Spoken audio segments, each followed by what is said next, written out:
यह Osama bin Laden, इसने airplanes को हाईजैक करवाया और बाद में एयरप्लेन्स जाकर अमेरिका की इंपॉर्टेंट बिल्डिंग्स जैसे कि ट्विन टावर के अंदर भिड़े और इसको कहा जाता है 9/11 अटैक। लेकिन सवाल ये आता है कि ये अटैक ओसामा बिन लादेन ने करवाया कैसे। तो चलो 9/11 अटैक को इस वीडियो के अंदर 3D एनिमेशन की मदद से समझते हैं।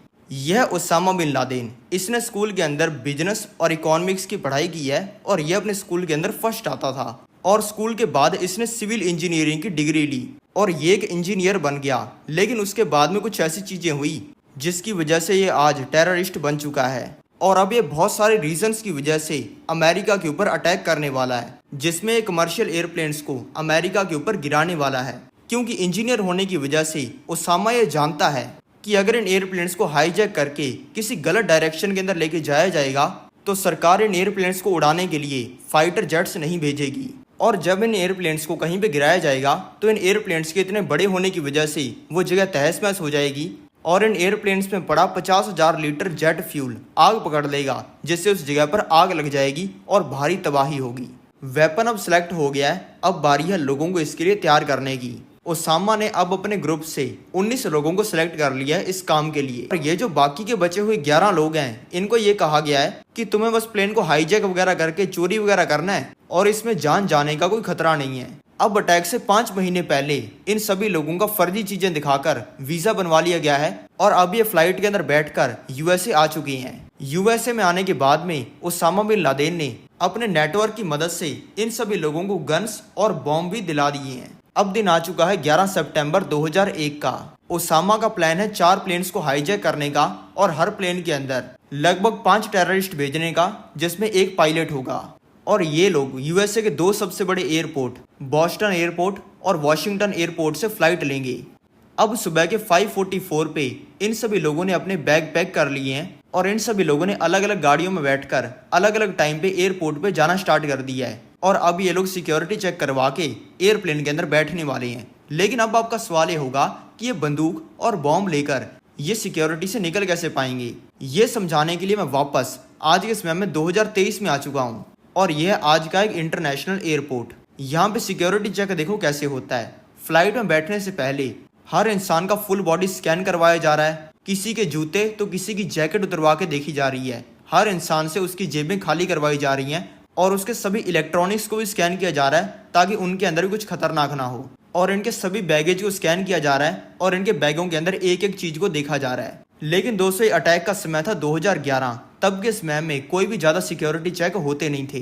तब फ्लाइट में चढ़ना और ट्रेन में चढ़ना इसमें कोई भी फर्क नहीं होता था। इसलिए इन 19 लोगों में से एक भी इंसान के बैग की तलाशी नहीं ली गई और एक भी इंसान सिक्योरिटी में पकड़ा नहीं गया। अब ये सभी लोग एयरपोर्ट के अंदर आ चुके हैं। अब जैसा कि मैंने आपको बताया कि इनका मिशन है 4 एयरप्लेन्स को हाईजैक करना और इनको क्रैश करना।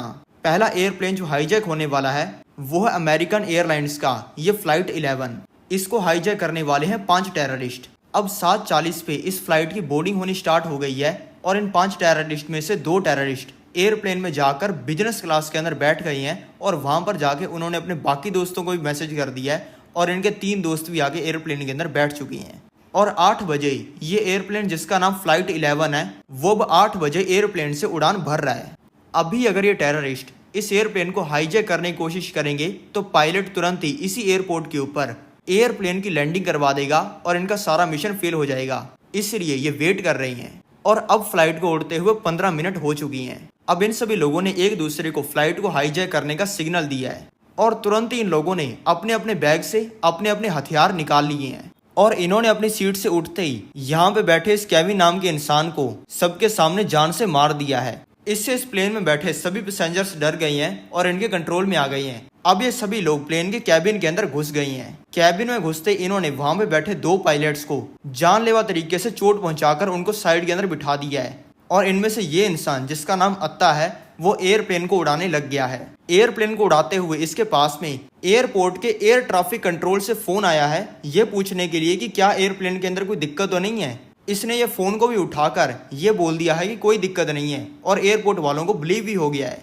ये अत्ता नाम का इंसान एक ट्रेंड पायलट है और इसकी एज है 33 साल की और ये इजिप्ट से है और अब इसने इस प्लेन को वर्ल्ड ट्रेड सेंटर की तरफ घुमा दिया है। ये वर्ल्ड ट्रेड सेंटर यूएसए की एक बहुत ही इंपॉर्टेंट बिल्डिंग है क्योंकि इस बिल्डिंग को यूएसए के अंदर हर इंसान जानता है और यहाँ पे होता है स्टॉक मार्केट का काम और यहाँ पे डेली हजारों लोग आते हैं काम करने के लिए। और इसको उड़ाने का मतलब है अमेरिका को एक बहुत ही बड़ा नुकसान पहुंचाना। इस वर्ल्ड ट्रेड सेंटर के 2 टावर हैं, एक तरफ है ये नॉर्थ और एक तरफ है ये साउथ। अत्ता ने इस एयरप्लेन को सुबह के 8:47 पर वर्ल्ड ट्रेड सेंटर के नॉर्थ टावर के अंदर मार दिया है। इस टाइम में अमेरिका के प्रेसिडेंट जॉर्ज बुश फ्लोरिडा के एक स्कूल के अंदर बैठे हैं जहां पे वो बच्चों के साथ में बातचीत कर रही हैं और कुछ ही मिनटों में उनके house chief of staff Andrew card को ये खबर मिल गई है और एंड्रू ने ये खबर जॉर्ज बुश को बता दी है। तब तक ये नहीं पता चला था कि ये एयरप्लेन क्रैश कैसे हुआ है, इसलिए जॉर्ज बुश ने कहा कि पक्की बात जो एयरप्लेन का पायलट है उसको हार्ट अटैक आ गया होगा जिसकी वजह से क्रैश हुआ है। अब इस चीज को हुए 17 मिनट हो चुके हैं और अब यूनाइटेड एयरलाइंस की फ्लाइट 175 को भी टेररिस्ट ने हाईजैक कर लिया है और इसको भी वर्ल्ड ट्रेड सेंटर की तरफ मोड़ दिया है और इस प्लेन को वर्ल्ड ट्रेड सेंटर के साउथ टावर के अंदर क्रैश कर दिया है। दूसरा क्रैश होते ही सभी को पता चल जाता है कि अमेरिका के ऊपर आतंकवादियों ने हमला कर दिया है। इसी टाइम में दोस्तों ये है जॉर्ज बुश जो कि दूसरी क्लास के बच्चों के साथ में क्लास के अंदर हैं और बच्चों के साथ में खेल रही हैं। तभी उनके chief of staff Andrew card वापस आते हैं और उनको कान के अंदर बताते हैं कि अमेरिका के ऊपर आतंकवादियों ने हमला कर दिया है। इस चीज को जॉर्ज बुश इग्नोर करते हैं और अगले 7 मिनट तक बच्चों के साथ में खेलना कंटिन्यू करते हैं और बच्चों के साथ में जोक्स मारते हैं, टीचर्स के साथ में सेल्फीज क्लिक करते हैं और पूरे मजे लेते हैं। और दोस्तों वही 7 मिनट है जिसमें अमेरिका के अंदर हजारों लोग मारे जा चुके हैं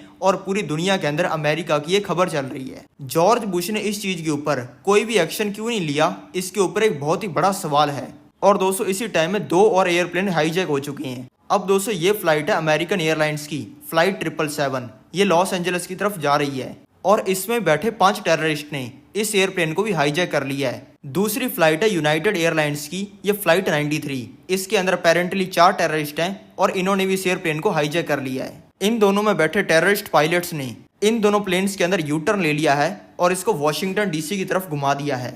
वॉशिंगटन डीसी अमेरिका का कैपिटल है और यहाँ पर अमेरिका का डिफेंस सिस्टम भी है। डिफेंस सिस्टम में यहाँ की सबसे इंपॉर्टेंट बिल्डिंग है ये पेंटागन बिल्डिंग और आतंकवादियों ने इस फ्लाइट 77 को इस पेंटागन बिल्डिंग के अंदर भी क्रैश कर दिया है। ये तीसरे क्रैश के बाद अमेरिका ने अपने सारे एयर स्पेस को शट डाउन कर दिया है और सभी हवा में उड़ते हुए एयरप्लेन्स को ऑर्डर दे दिया है लैंड करने का। ये क्रैश 9:57 को हुआ है और दोस्तों अब इसके 2 मिनट बाद हो चुके हैं 9:59। ट्विन टावर्स के साउथ टावर में जो एयरप्लेन क्रैश हुआ था उससे टावर बहुत ही ज्यादा कमजोर हो चुका है जिसकी वजह से पूरा टावर ही नीचे गिर गया है। अब आता है चौथा प्लेन जिसका नाम है फ्लाइट 93 जो कि हाईजैक्ड है। सभी अमेरिका के लोग इसी चीज से डरने लग जाते हैं कि कहीं ये एयरप्लेन उनके ऊपर ना गिर जाए। यूएसए की इंटेलिजेंस ने यह प्रेडिक्शन लगाई है कि इस एयरप्लेन को व्हाइट हाउस के अंदर गिराया जाएगा जहां पे अमेरिका के प्रेसिडेंट रहते हैं या फिर अमेरिका की कैपिटल हिल बिल्डिंग के अंदर गिराया जाएगा। ये फ्लाइट थोड़ी सी अलग ढंग से हाईजैक की गई है। इस फ्लाइट में बैठे पैसेंजर्स को ये पता ही नहीं है कि उनकी फ्लाइट हाईजैक हो चुकी है क्योंकि ये हाईजैक टेररिस्ट ने फ्लाइट अटेंडेंट्स को चुपके से बॉम्ब दिखाकर किया है। और तभी फ्लाइट में बैठे कुछ लोग अपना फोन खोलते हैं। फोन पर उन्हें मैसेज देखने को मिलते हैं अपनी फैमिली वालों के जिसमें उनकी फैमिली बताती है कि अमेरिका के अंदर 3 प्लेन क्रैश हो चुके हैं और तुम्हारा प्लेन चौथा होने वाला है जो कि अमेरिका में क्रैश करेगा। अब इन पैसेंजर्स के पास में 2 ऑप्शन है, या तो ये सभी लल्लुओं की तरह बैठे रहें और मरने का वेट करें और दूसरा ऑप्शन इनके पास में ये है कि ये उठें और टेररिस्ट का मार मार के बुरा हाल कर दें। और इन्होंने किया भी ऐसा ही। सारी जनता ने पकड़ के टेररिस्ट को धोना स्टार्ट कर दिया और मार मार के उनकी पेंट गीली कर दी और फिर इस प्लेन को क्रैश लैंड करवा दिया गया एक खेत के ऊपर और इसमें बैठे लोगों की जान बच गई। और फिर सुबह 10:24 को, अब दोस्तों सुबह के 10:24 हो चुके हैं और अब ट्विन टावर्स का नॉर्थ टावर भी गिर चुका है। अब तक 3000 मौतें हो चुकी हैं और 6000 से भी ज्यादा लोग जानलेवा तरीके से इंजर हो चुके हैं। अमेरिका के सभी लोगों का कहना है कि उसामा बिन लादेन ने क्रैश करवाया है, लेकिन दोस्तों सभी के फोन पर एक वीडियो आ चुकी है जिसमें उसामा बिन लादेन कह रहा है कि मेरा इसके अंदर कोई भी हाथ नहीं है। अब दोस्तों इन सभी इंसिडेंट्स को 3 साल बीत चुके हैं और अब उसामा बिन लादेन एक वीडियो रिकॉर्ड कर रहा है जिसमें वो बता रहा है कि अमेरिका के ऊपर हमला उसने ही करवाया है। और अब इस वीडियो को इंटरनेट के ऊपर पोस्ट कर दिया गया है और ये वीडियो अमेरिका के हर इंसान के पास में पहुंच गई है। अब दोस्तों आ चुका है 2011। अमेरिका ने उसामा बिन लादेन को मारने के लिए एक मिशन लॉन्च कर दिया है जिसमें अरबों रुपए का खर्चा हुआ है। और अब इस मिशन के हिसाब से सोल्जर्स उसामा बिन लादेन के घर के अंदर घुस चुके हैं और इन्होंने उसामा बिन लादेन को जान से मार दिया है।